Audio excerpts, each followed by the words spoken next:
si vives en Florida, desde el 2027, el estatus migratorio, parece que hay una resolución que va a obligar a que aparezca el estatus migratorio en la licencia. ¿De qué se trata, doctor?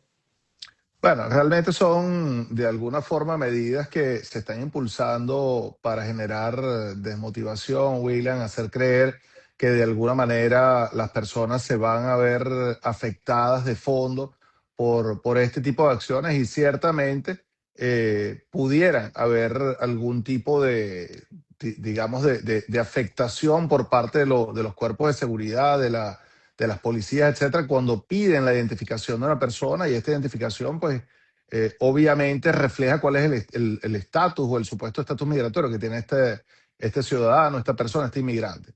Sí. Pero lo cierto es que la gente también debe recordar que más allá de que refleje o no, si tienes una petición pendiente, si es temporal, si eres ciudadano, si eres residente, particularmente en el estado de la Florida, no se emiten licencias de conducir a menos que exista una base legítima para que tú puedas hacer un requerimiento de una identificación. Por ejemplo, si tienes una forma 140 aprobada y tienes un ajuste de estatus pendiente, si tienes un asilo que ha estado pendiente y tienes permiso de trabajo para justificarlo, si estás en un proceso de corte y reflejas en el marco del proceso de corte que tienes una orden de cierre administrativo o estás sencillamente durante tu proceso de asilo.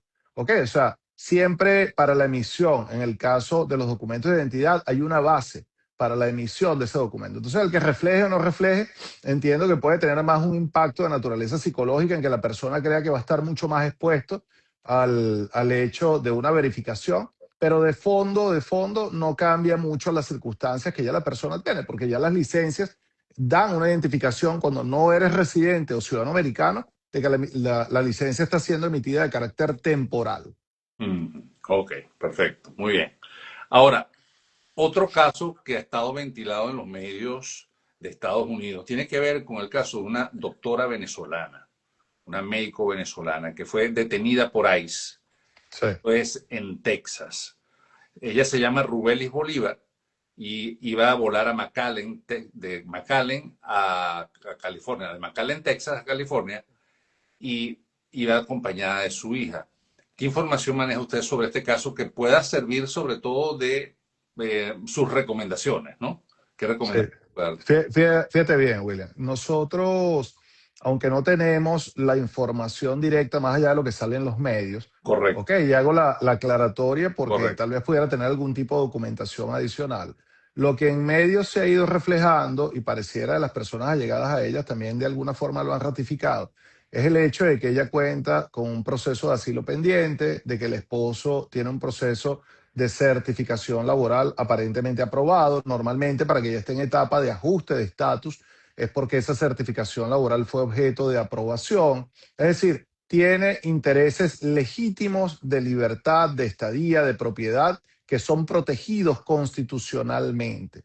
Pero más allá de que o sea, esto lo hago, este comentario lo hago es para entender que por todo lo que hemos estado observando, ella mantiene unas condiciones de legalidad, más allá de que esté en espera de decisiones, pero ha mantenido unas condiciones de legalidad en el país que no deberían estar generando ningún tipo de afectación. Todo lo contrario, estamos hablando de una médico que pasó por un proceso de validación o revalidación de títulos y de credenciales, los famosos STEPS. Son súper complejos. Cualquier cliente Mm, que ha sido médico, pues sencillamente me ha transmitido cada vez que hemos conversado la complejidad y la dificultad de estos exámenes y al parecer ella lo logró, fue admitida en un proceso de residencia médica, etcétera. Entonces, en lugar de estarla afectando, yo creo que más bien deberíamos estar premiando un logro tan grande, tan gigantesco como el que tuvo esa doctora y que no ha estado en condiciones de ilegalidad, por lo menos no de acuerdo a lo que se ha expresado. Y no solamente ella, parece que hay otro médico también que venía de frontera hacia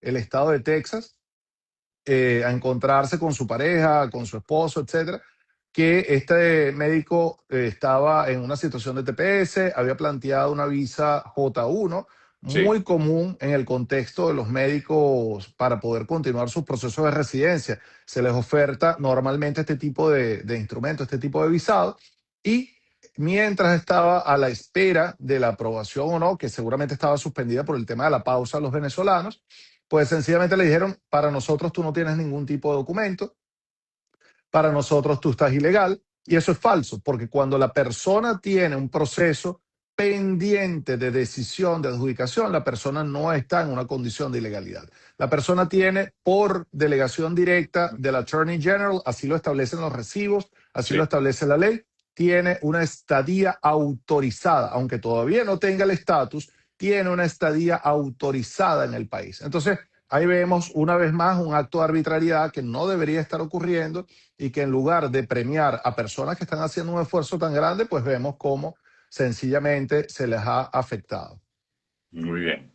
Entonces, ella estaba, digamos, en proceso de su asilo, del desarrollo de la petición de asilo, ¿correcto? Según las noticias, Según las sí, noticias. según las noticias, sí, William, pero el punto está, y aquí vienen las recomendaciones, no pareciera o no debería ser lo que estuviésemos viviendo en estos momentos, pero es una realidad. Al parecer ella iba a tomar un vuelo, ella estaba en un proceso con estos documentos pendientes y ya hemos visto cómo ha habido despliegue de ICE a nivel de todos los aeropuertos. Seguramente fue puesta en contacto con estos funcionarios al momento de tratar de abordar avión o de arribar al aeropuerto y se encontró con esta realidad. La recomendación es Ajá. que si usted tiene un proceso pendiente, sobre todo procesos de asilo, digamos que son los más característicos, tal vez si tiene un ajuste de estatus por otro tipo de motivo, estemos hablando de otra realidad, pero si usted tiene un asilo pendiente por algún motivo, aunque haya entrado de forma legal, aunque nunca haya acumulado presencia ilegal,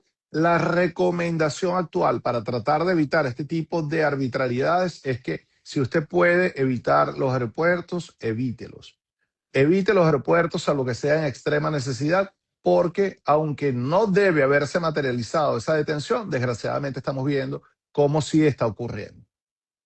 Y en ese caso, ella, digamos, ¿hay algún tiempo que esté determinado por la ley en el que se le pueda dar una respuesta Sí, para ver cuál va a ser su respuesta? normalmente vamos a hablar de tiempos promedios, más allá de lo que diga la ley. En tiempos promedios, la persona, si tiene condiciones de haber entrado legal al país, si Sí, la persona tiene, digamos, variables de peso a su favor, como el hecho de ella haberse validado en los steps, haber convalidado su carrera, tener tal vez familiares que ya sean residentes o ciudadanos, tener un trabajo estable, cartas de recomendación, sponsor, esta persona, luego de la detención, normalmente tarda de 3 a 5 días para aparecer en sistema de ok, ICE. Una vez aparece en sistema de ICE, ICE debe presentar el caso ante una corte de inmigración, colocarla en removal proceedings, y una vez la pone en removal proceedings, ya el juez, al tener en ese caso jurisdicción, ya uno puede hacer una solicitud de fianza.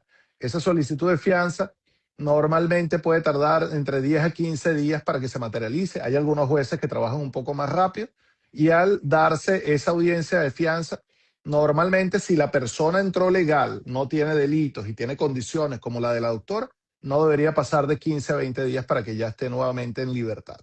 muy bien.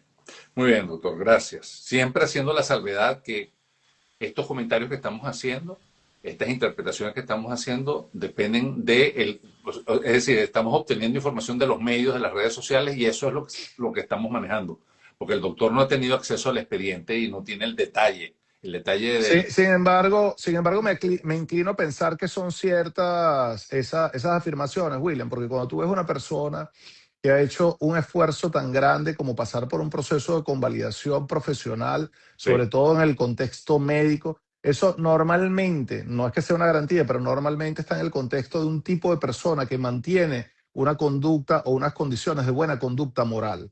Entonces, ya el simple hecho de haber pasado por eso merece más bien un reconocimiento de aprecio, de valoración y no lo que está viviendo en estos momentos esta doctora y también el doctor que fue objeto de aprehensión. vamos a la calle, tenemos interrogantes, preguntas que tú puedes hacer, que tú puedes escribir en el chat y el doctor Benítez da su respuesta. ¿Okay? Tenemos a Javier, dice, doctor Héctor, ¿es verdad que las personas que están saliendo bajo fianza le están reteniendo el permiso de trabajo? Gracias. Mira, no te puedo afirmar que esté pasando en la mayoría de los casos. No digo que no haya podido ocurrir, pero por lo menos en los que han sido clientes de BM Legal y las conversaciones que hemos tenido con otros colegas que también han estado manejando situaciones de fianza hasta el sol de hoy, no hemos tenido ninguno que haya generado alguna retención del permiso de trabajo. Tal vez fue algo puntual, tal vez Ok. fue algo de ese funcionario, pero no lo veo como una política Ok. todavía no implementada. Richard Pérez Loyo, ¿es recomendable ajustar por matrimonio con ciudadano americano si se tiene caso asilo en corte con máster para agosto de 2028? ¿Debe solicitarse ante el juez? Bueno, ahí tú tienes dos opciones. Tú puedes, definitivamente es conveniente el hecho de que se plantee la petición familiar de manera inmediata, ¿ok? Si tu entrada fue legal al país, plantees la petición familiar de manera inmediata y esa petición familiar te va a permitir justificar ante el juez de migración el hecho de ver si podemos terminar ese proceso de corte para que ya no te encuentres en jurisdicción del juez de inmigración. Si logramos salir de la jurisdicción del juez de inmigración y vuelves a la jurisdicción de UCIS, entonces presentamos el ajuste de estatus ante UCIS. Si el juez de inmigración por algún motivo niega la terminación, entonces hay que esperar efectivamente la aprobación de la 130 para proceder a ajustar ante el juez de inmigración. Otras preguntas, doctor. Tengo acá, ya un momentico, ajá, José M. Roth dice, si una persona teniendo esa categoría de estadía legal, al pasar por un juez, debe pasar un proceso de fianza y debe pagar ¿cuánto? Lo del pagar va a depender de cada juez. Hay jueces que por tema de política pública, no porque la ley así lo establezca, pero por política pública, han estado considerando que el simple hecho de estar detenido y estar en un proceso de esta naturaleza ya es una suerte de riesgo de fuga, lo que llaman un flight risk, y fijan fianzas que van entre 5, 6, 7 mil dólares. Hay jueces que han fijado 10 mil dólares, pero es totalmente discrecional del juez. La previsión, aunque sé que no es nada sencilla, es tratar de alguna manera contar con una cantidad de dinero que pudiera estar por ese orden entre 5 a 10 mil dólares en caso de que sea requerido por el juez para que no nos tome de sorpresa en si ha sido objeto de alguna detención. Muy bien. Más preguntas. Está con nosotros Héctor Benítez. Si tienes algún tipo de duda, de consulta que quieras hacer profesional con el escritorio del doctor Benítez, con Benme Legal, ahí está justamente debajo de su imagen, @Benme Legal, B de bueno, Benme Legal, Héctor Benítez, y está también todo su equipo. Yubiri Viloria dice, doctor, ¿en cuánto tiempo están dando respuesta las apelaciones por asilo defensivo? El tiempo es variable, ha estado en un promedio que puede ir de 6 meses, normalmente no es así, pero pudiera ir de 6 meses a un año, año y medio para que se materialice una decisión en apelación de asilo defensivo. Ellos están tratando de alguna manera de acelerar un poco el proceso. Ha habido incluso cambios en las reglas de apelación para las apelaciones a partir de febrero. Entonces hay algunas que pudieran darse mucho antes, sobre todo si estamos en el contexto de lo que han sido decisiones de deportación basado en lo que llaman pretermission, que es como que terminas anticipadamente, supuestamente porque las condiciones del asilo no fueron adecuadas, no cumple con la forma Mm. y pudieran, sin conducir todo el juicio, terminar y ordenar la deportación. El gran Aníbal dice lo siguiente, yo no entendí la pregunta. A ver, dice, la invocación a los derechos descritos en la tarjeta roja son prudentes en una detención. Sí son prudentes, pero hay que saber utilizarlos porque también de alguna forma hemos visto en las redes cómo el tratar de invocarlos ha sido en el contexto de un acto de resistencia o de un acto de rebeldía manifiesta. Usted debe colaborar con las autoridades en ese aspecto, más allá de que estén cometiendo una arbitrariedad. ¿Cuál es la tarjeta roja, doctor? Es una tarjeta que han venido exhibiendo que contiene una lista de derechos, como por ejemplo el tener derecho a mantenerse en silencio, a no querer firmar Ajá. ningún tipo de documentación, a que no consientes ningún tipo de seizure, o sea, de verificación de tu propiedad o de allanamiento de tu vehículo, Ok. no querer firmar documentos sin la presencia de abogado, que quieres contar con abogado, pero todos esos derechos son válidos, todos esos derechos son recomendables, por supuesto, enunciarlos, pero siempre en el marco del respeto y de la colaboración. ¿Por qué? Porque si entras en un contexto de respeto o de resistencia, te pueden invocar otro tipo de delitos que no necesariamente estabas viviendo, como obstrucción a la justicia, como resistencia a la autoridad. Incluso hay un delito que se llama resistencia a la autoridad sin violencia. Entonces, eso también te coloca en una situación bastante penosa y complica muchísimo tu proceso migratorio. Doctor, lo que le voy a leer salió publicado en una noticia publicada en Univision, es una noticia, ¿ok? Dice lo siguiente. Un nuevo análisis de Deportation Data Project revela que el 90% de los arrestos recientes afectan a personas de origen latino, muchas de ellas sin antecedentes penales. ¿Alguna reacción sobre esto, doctor? Mira, eso lo que confirma es que realmente la motivación de los procesos de deportación que estamos viviendo tienen un origen más discriminatorio que realmente de ejecución de política pública, porque ciertamente en un marco de prioridades racionales, si estamos hablando de que hay una población de más de 1 millón de personas que ya tienen una orden de deportación firme, y estamos hablando de por el orden de 1 millón adicional de personas que tienen un récord criminal claro, que te da precisamente tela para que tú puedas ejecutar tus políticas de deportación sobre más de 2 millones de personas, porque estamos generando detenciones indiscriminadas en personas que como la doctora o el doctor están trabajando, que están legales, que tienen permiso para trabajar, que tienen estudios importantes, que están aportándole al país. Eso indudablemente contrasta con el hecho de una política de prioridad de deportación.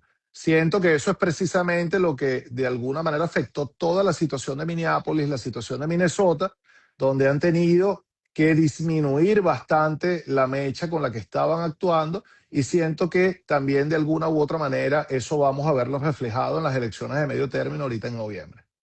Bien, me voy a la calle, sigo con más interrogantes. Tú te comunicas directo allí con el doctor Héctor Benítez. Diana Gutiérrez dice, ¿residentes permanentes pueden viajar fuera del país sin problemas? Normalmente sí. Y cuando digo normalmente sí, va a depender de la circunstancia particular de ese residente permanente. Ejemplo, si usted tiene algún tipo de récord criminal, por el motivo que sea, yo le recomendaría que no viajara fuera del país porque puede enfrentar una situación distinta cuando trate de volver. Ah, Si usted es residente permanente condicional y no presentó la remoción de las condiciones dentro de los 90 días antes de la expiración de los 2 años, yo le recomendaría que no viaje fuera del país hasta que solucione esa problemática. Si usted por algún motivo es residente permanente y pasó más de 6 meses fuera de los Estados Unidos o tenía la expectativa de pasar más de 6 meses fuera de los Estados Unidos, es factible que cuando usted vuelva tenga inconvenientes porque debió haber presentado una figura llamada Reentry Permit para efectos de que no le afectara en el momento de su regreso. Entonces, reitero, William, va a depender de cada realidad. muy bien. Más interrogantes. Maribón dice, ¿cómo ajusta estaría una persona que quiere optar por la HB2 y solo tiene asilo pendiente? Llegué 8 años atrás y llegué con visa de turista. Si es la H2B, que es una visa, en este caso no inmigrante, ¿ok? Lo ideal sería, si usted no está en proceso de corte y ciertamente usted de alguna manera ya cuenta con la aprobación de ese visado, usted pudiera explorar la posibilidad de recibirla desde el punto de vista consular, pero eso va a implicar el abandono del asilo. Y además de que va a implicar el abandono del asilo, también se va a enfrentar fuera del país a un acto de discrecionalidad del oficial que entienda que su intencionalidad migratoria fue muy distinta a lo largo de todos estos años, y esa intencionalidad que ha sido distinta puede afectar el estampado de la visa a nivel del consulado. Caso contrario, William, personas que están tramitando con un asilo pendiente durante muchos años, pero que están tramitando visas de intencionalidad inmigrante. ¿Por qué? Porque no hay conflicto entre ambos visados, entre el asilo y una visa inmigrante, entre asilo y una petición familiar, entre asilo y una certificación laboral, entre asilo y una visa de interés nacional. Entonces, ahí, si la persona no tiene causales de inadmisibilidad, nosotros abiertamente podemos recomendar que la persona termine su proceso por vía consular. Muy bien. Doctor, le preguntan, L. Caraballo, como cónyuge de una E2, ¿necesito permiso de trabajo? Bueno, de que lo necesites obligatoriamente, no, porque tú tienes el estatus al momento de entrar como derivativa de la E2. Pero esa E2 sí te da la posibilidad de trabajar sin restricciones, a diferencia del E2 principal, y si quieres hacerlo, tienes que pedir permiso de trabajo. Doctor, entonces no sé si quiera tomar alguno de los casos que extraímos de la prensa como para la reflexión final, que usted quiera alguna recomendación adicional, reforzar su mensaje. Mira, William, mientras estemos en un proceso pendiente, indistintamente que tengas un ajuste de estatus, que tengas un asilo pendiente, que estés buscando tal vez un proceso de matrimonio, lo que sea. Ahorita, más allá de recomendaciones jurídicas, porque yo creo que ya nos salimos del ámbito de las recomendaciones netamente jurídicas, también hay que dar recomendaciones de sentido común. Yo me he conseguido con personas que están en esa situación y de repente te dicen, oye, pero yo tenía unos tickets para celebrar el cumpleaños de mi esposa en California y vivo en Georgia. Señor, no lo haga, celébralo en Georgia. Vaya a un restaurante en Georgia, tranquilo, pida su Uber. ¿Para qué se va a estar arriesgando, estar tomando un avión innecesariamente? ¿Me explico? Si Ujú. usted puede hacer uso más bien en su lugar de carreteras, cuando la distancia indudablemente lo permita, es preferible que usted vaya en su vehículo. Se expone, pero la exposición es mucho menor a tener que pasar por un proceso de seguridad ante TSA, que ya tienen un pasaje suyo, que ya han podido verificar quién es usted y que con la presencia de funcionarios de ICE a nivel de los aeropuertos, es bastante factible que lo puedan abordar al momento de su llegada, porque ya tienen una información previa suya por parte de las aerolíneas o del mismo o de la misma administración del TSA. Entonces, si usted tiene algún proceso pendiente de estas características, lo prudente, más allá de lo legal, porque no es ilegal viajar en ese sentido, pero lo prudente es evite esos escenarios, evite estar yendo a los aeropuertos y tratar de tomar vuelos en estos momentos porque no estamos en el momento idóneo para ello. Cuando usted habla, doctor, del proceso pendiente, pudiera decirnos, porque ya lo ha desarrollado en parte de la conversación, pero quisiera rematarlo para que quede claro, ¿no? ¿Cuáles pueden ser esos procesos pendientes en los que yo tengo que estar justamente William, tú te puedes haber casado con un ciudadano americano, pero si tú tienes un ajuste que no ha sido adjudicado y todavía no tienes la green card, eso es un proceso pendiente. Tal cual como pasó con el doctor que estaba con una petición de una visa J1, pero que todavía producto de la proclamación y de la pausa no había sido objeto de adjudicación, eso es un proceso pendiente. Si usted tiene, como la inmensa mayoría de los venezolanos que todavía no tienen residencia acá, un proceso de asilo pendiente porque no lo han llamado a entrevista o porque se encuentra en un proceso de corte, usted está en un proceso pendiente, no tiene todavía el estatus atribuido. Entonces, estos son los casos que por prudencia Ok. deben mantener, digamos, la mayor cantidad de resguardo posible. Fíjese, doctor, que Javier B78 dice, ejemplo, viene el Mundial de Fútbol y hay gente que quiere viajar. Bueno, ahorita no, obviamente no puedo poner nombre, pero se han dado algunos juegos, obviamente, acá en Florida, en Miami, con la apertura del nuevo estadio, etcétera. Sí.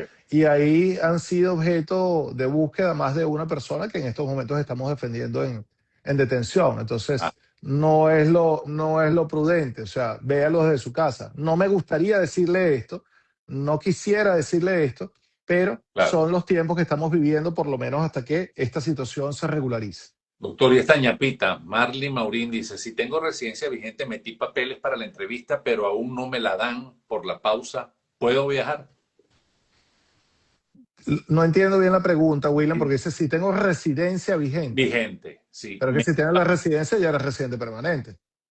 ¿Verdad? Metí papeles para la entrevista, dice, pero aún no me la dan la entrevista No por es la pausa. prudente. Bueno, yo estoy entendiendo implícitamente que todavía no tienes residencia permanente atribuida. Sí. Si lo que la tienes pendiente, definitivamente no. O hay personas, William, que tienen residencia permanente condicional, presentan la remoción de las condiciones, pudiera ser este el caso de esta persona. Si usted no ha tenido ninguna violación, tiene su residencia permanente y le dieron la extensión de 48 meses, puedes viajar. Si ese es tu caso, puedes viajar. Pero si no es así, no lo hagas.